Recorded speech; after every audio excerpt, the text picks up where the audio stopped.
So if you decide to browse through the dictionary and search up the term reliability, you will find Lexus. So if you're out buying or shopping for Lexus, you've probably heard either through word of mouth, the press, or reputation that Toyota and Lexus brand are extremely reliable. But realize one thing specifically, if you don't follow this video, you may be throwing your money away.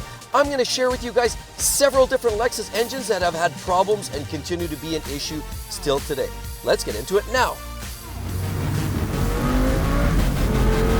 Welcome back to the channel, everybody. Mark with exoticcarplayplace, and today so the first problematic engine actually goes to a Toyota RAV4 Camry, as well as the Toyota Avalon, and of course the Lexus ES300H, all hybrid vehicles. With these particular cars, there is a recall because it affects over 44,000 cars. Not only that, what it actually means is there's a casting flaw in many of these engines that have to be verified. If this flaw is active, you can have a coolant leak, oil leak, which can ultimately result in a fire. Now, the natural solve for this is either you get a notification in the mail, or you may want to check the NHTSA website and verify whether your serial number is on this particular list of afflicted engines. So the second most problematic engine in the Lexus lineup goes to a 2007 and newer Lexus RX 350. That's their midsize SUV. The problem that they find there is in the VVTi, that's their variable valve timing. There's a high pressure line that feeds oil to the system. The problem with that, and anywhere around 60,000 up to about 120,000 miles, it starts to rear its ugly face. And what that means is the line can rupture. If it ruptures, you have oil all over the engine, the undercarriage, but more importantly is the engine starves itself of oil in very short order, and you may not have even time to react appropriately. With this particular failure, make sure that Lexus has some history on your particular car to ensure that it's been upgraded so you don't have this problem. So the next problematic engine actually belongs to a 2007 and newer GS 350.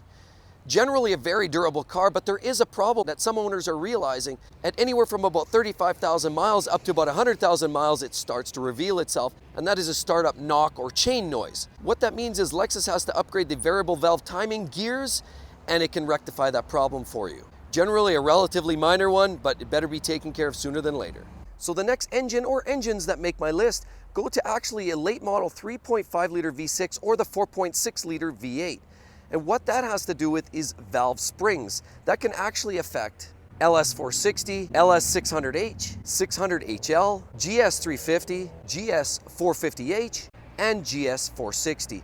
Lots of vehicles that are afflicted by this potential issue where valve springs can collapse. Without proper valve spring tension in the engine, that can result in a valve float, piston to valve connection, and of course catastrophic engine failure can result. That could mean a huge dollar repair for the owner.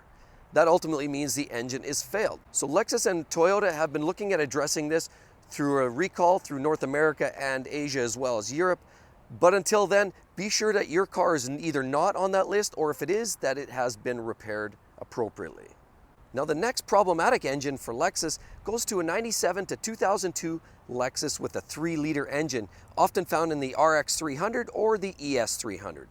This problem is actually related to engine sludge. Now, while Toyota has made numerous comments about it being more owner-related, not changing the oil, many experts in the industry actually suggest it has to do more with the air circulation and the engine crankcase ventilation, which doesn't provide enough ventilation, and of course resulting in that buildup of sludge over time, creating poor performance, consumption, and more than that, outright engine catastrophic failures. So other more generalized engine-related issues that Lexus has seen has to do with leaks around the timing chain housing.